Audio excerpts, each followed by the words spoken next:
ይሄ ነገር ላንተ ተሳበበ እንጂ በአውሬው ምክንያት በመነከስ ተባለ እንጂ ይሄ ነገር አንተም ልትሆን ትችላለህ። እንደውም የገደልከው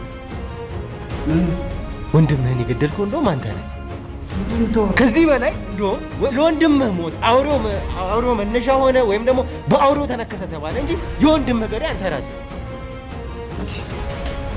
ምን ነው የምትዘባነው? በስነ ስርዓት ቁጥራው በስነ ስርዓት ቁጥራው ምን ትዝራለህ? ተነስና በስተቀር ቁጥራው ተነስና በስተቀር ቁጥራው ምን ያንዘባናል? እየጠየቃን በስነ ስርዓት ወንድምህን እኮ ነው ገደልክ እያለ ታዲያ ምን ያንዘባናል? ታረጋዋለህ አታረጋውም ማለት ነው። ታረጋዋለህ በስነ ስርዓት አውራ ነው።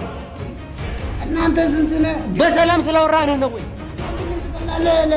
እንዲህ ለእንደዚህ ያለ ነገር ብለህ እሺ ምናምን ግራም ወርቅ እኮ ብራዘር 1200 ምንም ነገር ምንም ያንተን አይደለም የቤተሰብን ህይወት ይቀይራል። አንተ እንደዚህ ታደርጋለህ? የራስ ወንድም ቢሆን እንደዚህ ታደርጋለህ? አንተ ግን አረከው አይደል?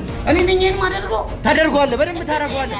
ወንድሜ ላይ እንዴ አብራን እንዴ እንደውም ልታርጊ ነገር አንተ አሁን የነከሰው ነገር ነው የገደለው የሚለው ነገር ኢንፎርሜሽን ስላለ ቀድመህ ወንድምህን ብትገለው ሰው ሊገምት የሚችለው የተነከሰውን ነገር ስለሆነ በራስህ መንገድ ያንን አስበህ ነው ይሄን ነገር ያደረገው። ገባ አይደል?